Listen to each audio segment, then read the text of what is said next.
Cookie, a small voice called from below. Ryan had broken free from her mother's grasp and was standing on the wet lawn, looking up at his window. She wore a yellow raincoat that made her look like a tiny flower in the dreary morning. Cookie, look, I bought Mr. Hope for you. She held up the stuffed rabbit she had tried to give him at the funeral too, now tucked inside a clear plastic bag, so he won't get wet on the airplane. For a moment, Jungkook nearly called out to her. His hand reached for the window latch, but then Mr. Min echoed and scooped Ryan up, whispering something in her ear and carried her back to the car. The stuffed rabbit remained on the damp lawn, forgotten in their hurried departure. Jungkook watched as the car disappeared down the long driveway and out of sight. Only then he did race downstairs and out into the rain to retrieve the soaked toy. His grandfather found him an hour later sitting on the floor of his room, attempting to dry the rabbit with a hairdryer. Jungkooka, the old man said gently. They've gone to America for a while, for safety. I don't care, the boy replied, not looking up from his task. Mrs. Min left something for you. He sat down and settled the care package. Jungkook finally raised his eyes, and the raw pain in them made his grandfather flinch. If they were really innocent, they wouldn't need to run away. They are not running away, they are protecting their daughter, just as your parents would have protected you. The boy fell silent at that, his hand still working mechanically to restore the bedraggled rabbit. His grandfather sighed and left him to his task, knowing that some wounds needed time before they could even begin to heal. Meanwhile, across the Pacific Ocean, Ryan pressed her face against the airplane window, watching through tears as her homeland disappeared beneath the clouds. When are we going home, Mommy? She asked for a dozenth time. Mrs. Min stroked her daughter's hair. Not for a while, sweetheart. We are going to have an adventure in America with Aunt Sua. But what about my sunflowers? Cookie and I planted them together. He promised we'd take a picture when they grew tall. Mr. Min exchanged a pained glance with his wife over their daughter's head. We'll plant new sunflowers in Aunt Sua's garden, he promised. It won't be the same, Ryan said with the devastating simplicity of childhood. Cookie doesn't love me anymore. The words broke her parents' heart. Mrs. Min gathered her daughter close, stroking her gently as the child's tears soaked into her blouse. That's not true, sweetheart, she whispered. Jungkook is just very sad right now. Sometimes when people are very sad, they say things they don't ever mean. But Ryan, with the remarkable perception that children sometimes possess, shook her head. His eyes were different, Mommy, like he was looking at a stranger.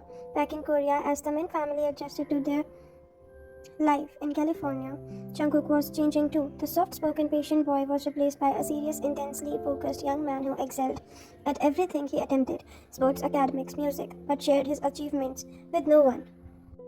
His grandfather watched with growing concerns as Jungkook built walls around his heart, allowing only his hatred for Park Jae-yoon and his suspicion of Min's to penetrate his carefully constructed emotional fortress.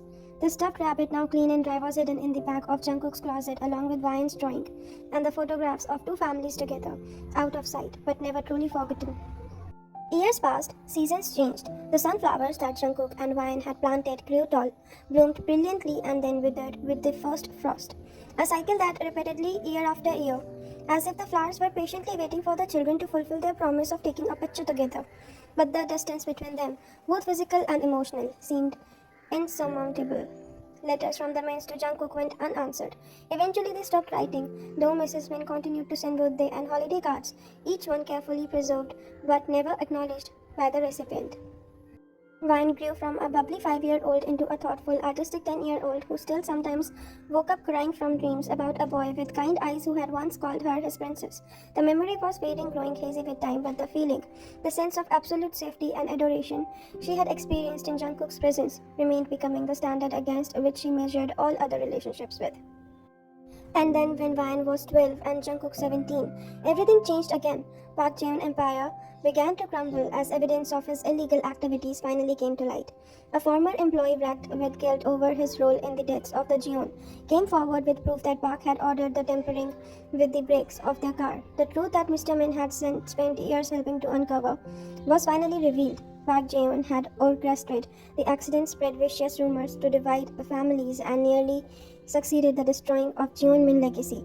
The man was arrested and the assets frozen, his reputation in tatters. Mr. Min called Jungkook's grandfather immediately. It's over, he said, his voice breaking with emotion. Park has been arrested, we can come home. The old man wept with joy. Finally, Minjun, finally the truth. How is Jungkook? Mr. Min asked tentatively. Do you think, will he be ready to hear the truth now? The silence that followed was heavy with 7 years of pain, misunderstanding, and lots of opportunities that were lost. I don't know, the grandfather admitted finally. He's grown into a fine young man in many ways. Strong, intelligent, disciplined, but where his heart should be, there's only a fortress. He trusts no one completely. And the men's? Does he still believe? He never speaks of you. When I try to bring up the past, he changes the subject. It's as if he's locked that part of himself away. Mr. Min sighed deeply. We have paid a higher price than I ever imagined, old friend. Our children's innocent, their friendship, all these years are lost. Perhaps not lost forever, the old man said, a note of hope entering his voice. Ryan is, what, 12 now? And Jungkook is nearly grown, but they are still young. They are time. Time? Mr. Min echoed. Yes, now we finally have time, but time alone cannot heal wounds that are continually reopened. And the scars that had formed over Jungkook's heart had become a part of him, shaping his identity, his beliefs, his understanding of the world. Breaking through them would take them that truth. It would take forgiveness of others and of himself too, and that was something that neither time or distance could guarantee. When the Min family returned to Seoul after 7 years in America, they found the city both familiar and strange. The neighborhood where they had once lived alongside the Jeons had transformed, old houses replaced by modern apartments, new shops lining in the streets, unfamiliar faces were everywhere seeming around. Ryan, now a graceful 12-year-old with watchful eyes and an American accent layered over her Korean, felt like a tourist in what should have been her homeland. The memories of early childhood had faded to impersonatic blurs. The scent of her mother's kimchi, the sound of her father's laughter echoing through their old house, the warm security of being carried on Jungkook's back as he pretended to be her noble steed. Of all her childhood memories, those of Jungkook remain the most vivid, perhaps because they were tied to such intense emotions with, or perhaps because her parents had kept his memory alive through stories and photographs, hoping for a reconciliation that seemed increasingly unlikely. We will see them today, Ryan asked. As their taxi pulled up to the new house her father had purchased, a modern structure of glass and stone, nothing like the traditional hanok they had left behind. Her mother exchanged a glance with her father before answering. Harapoji is coming for dinner tonight. It's been a long since he's seen you. Ryan noticed the impatience but didn't press. She had grown accustomed to her parents' careful navigation about the subject of Jungkook. Over the years, she had pieced together enough of the story to understand that something terrible had happened, something that had torn apart two families who had once been inseparable. But the complete truth remained exclusive, protected by the adult's desire to shield her from pain. And Jungkook Oppa, she said, using the honorific automatically, though the boy she remembered would now be nearly a man. Liz hand tightened on the stairwell. Well, see, sweetheart is very busy with school. He'll be applying to university soon. Ryan nodded, accepting his half answer, and she had accepted so many others. But deep inside, in a place she rarely acknowledged even to herself, a 5-year-old who had once declared her intentions to marry Jungkook still yearned for the friend who had built her paper castles and called her his princess. That evening, Jungkook's grandfather arrived for dinner, his weathered face lighting up at the sight of Ryan. Aiko, he exclaimed, using the Korean expression of surprise. Can this be the little princess I remembered? You've grown so tall, Ryan bowed respectfully, then found herself enveloped in a warm hug that smelled of sandalwood and peppermint, scents that tingered a cascade of memories. For a moment she was 5 again, hiding behind the old man like during a game of hide and seek, Jungkook's voice calling out as he searched for them. Harabuji, she whispered, using the term of endearment that had once came so naturally. I missed you. The old man's eyes glistened. As I missed you too, child. Every day during dinner conversation flowed more easily than Ryan had accepted. Her years in America provided endless topics for her to distinguish with. Her experiences at an American school, the foods she had tried, the holidays she had celebrated, the English slang she had learned. The adults seemed relieved to focus on these safe subjects, carefully steering away from the elephant in the room. As her mother served dessert, traditional patbingsu that had always been Ryan's favorite, the conversation inevitably turned to the past. How is Jungkook? Mr. Min asked, quietly, his voice careful but determined. The question hung in the air like a delicate glass ornament that might shatter at any moment. The old man's smile faded as he set down the spoon and looked at each of the men in turn, his gaze lingering on Ryan's curious face. He is successful, he said finally. top of his class, captain of the archery team, president of the student council, and universities are already competing for him, offering scholarships and much more. "Don't surprise me," Mrs. Min said softly. "He was always so bright and determined," Mr. Min added. Even as a child, Wan listened intently, trying to reconcile the image of him and as an accomplished, perfect student with her memories of the boy who had potentially and patiently taught her how to fold origami frogs and pretended to be terrified when she jumped out of behind furniture during their games of hide and seek. "But how is he, Harabuji?" she asked, surprising herself with the boldness. "He is happy." Man's eyes met hers, and she saw something in them, a mixture of sorrow and pride that made her heart clenched. "Happiness," he said slowly, "is not something Jungkook concerns himself with, Ryan. He is focused on achievements, on building a future worthy of his parents' memory." Her father leaned forward. "He is a great person. And has he ever spoken of us? Does he know the truth now?" The old man sighed heavily. "I have tried Namjoon many times. I have shown him evidences against Park, explained your role in bringing the truth to light. But Jungkook has built walls around his heart. He listens politely, nods in all the right places, but never truly hears. And he still believes." Mrs. Min couldn't finish the sentence. "I don't know what he believes anymore," the old man admitted. "He never speaks of it, never asks questions. It's as if he's locked that part of his away so completely that he cannot bear to examine it." And felt heaviness settle in her chest. The boy who had once been her protector, her friend, her cookie, had become a stranger, not just to her but perhaps to himself as well. "I want to see him," she said suddenly, surprising everyone at the table, including herself. "Why?" her mother began cautiously. "I need to see him," she insisted, a determination rising within her that felt both foreign and familiar. "Even if he doesn't want to see me, even if he still believes those terrible things, I need to look him in his eyes myself." Adults changed glances to each other, a silent conversation passing between them. Finally, her father nodded. "Perhaps it's time," he said. "They were once so close, and children sometimes reach each other in ways we adults cannot." The old man reached across the table and patted Ryan's hand. "He goes running every morning in Yaldia Park, 6 o'clock sharp. The cherry trees are blooming now." It was always his mother's favorite time of the year. That night, as Ryan lay in her unfamiliar bed in her unfamiliar room, she tried to manage what Jungkook might look like now. The chubby-cheeked 10-year-old of her memories would be 17-year-old nearly man. Would she even recognize him?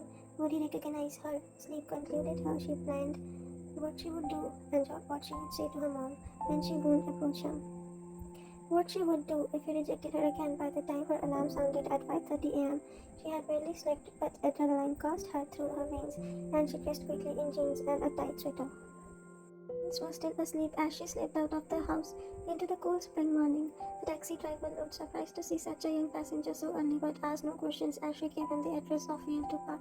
As the taxi would through the awakening streets of the soul, Ryan felt a mixture of determination and terror. What if he hated her? What if he had forgotten her entirely? What if the connection she felt to him, this strange persistent tug on her heart, was nothing but the fantasy of a child who had never quite grown up? Work was successful in early morning light, cherry blossoms creating a canopy of pale pink above the walking paths. A few elderly people practiced Tai Chi in slow, graceful movements. A couple of businessmen hurried through on their way to early meetings, but no sign of running teenage boy. Ryan began to walk, trying to imagine which path Jungkook might prefer. She remembered him as a child who loved open spaces, who always chose to root that would take past water if possible. Following her instinct, she headed towards the Han River. Path curved around a bend, and suddenly she saw him, a tall, lean figure running with powerful strides along the river bank. Even from a distance, she knew it was him. Something, the set of his shoulder, the rhythm of his movement. She stopped, frozen in place. He carefully rehearsed words evaporating from her mind. He was coming closer, his focus on the path ahead, obvious to her presence, and then he was almost upon her.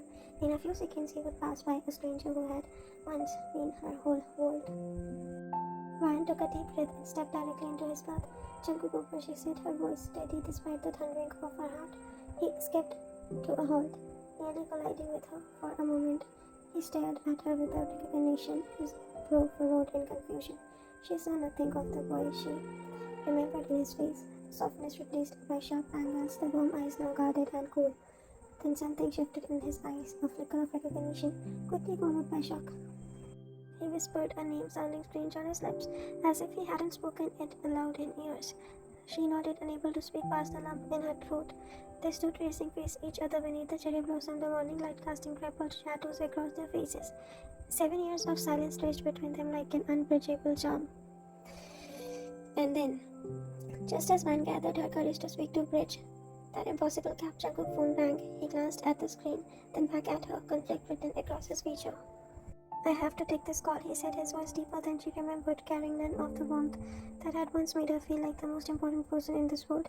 As he turned away to answer the call and caught the glimpse of screen, the caller ID Park Jae-yoon, her blood ran cold. The man who had destroyed both their families, the man who had been imprisoned for the murder of Jungkook's parents, was calling him, and Jungkook was answering that too. Yes, sir, she heard him say, his voice suddenly formal, controlled. I'll be there in 20 minutes. When he turned back to her, his expression had hardened into a mask of polite indifference. I have to go, he said, an important meeting with Mr. Park Jae-yoon. The words escaped before she could stop them. Something dangerous flashed in his eyes. You don't know anything about my life, he said coldly, or about what really happened. Then tell me, she pleaded, reaching for him instinctively. He stepped back, avoiding her touch. It's too late for that, Vine. It's been too late for 7 years. It's never too late, she insisted, her child's faith in happy endings still intact despite everything. Cookie, please, don't call me that. He cut her off. His voice was sharp. That name died with my parents. The cruelty of his words hit her like a physical blow. I don't believe you, she said, fighting back tears. The boy who built me paper castles, who protected me, who promised to take picture with me when our sunflowers grew tall. He's still in there somewhere. Something flickered in his eyes, pain, recognition, perhaps even longing. For a heartbeat, Ryan thought she had reached him, but then the mask slipped back into the place. That boy was fool who believed in fairy tales. Jungkook sat flatly. Grow up, Ryan. There is no knight or princess in the real world. Only survivors are there.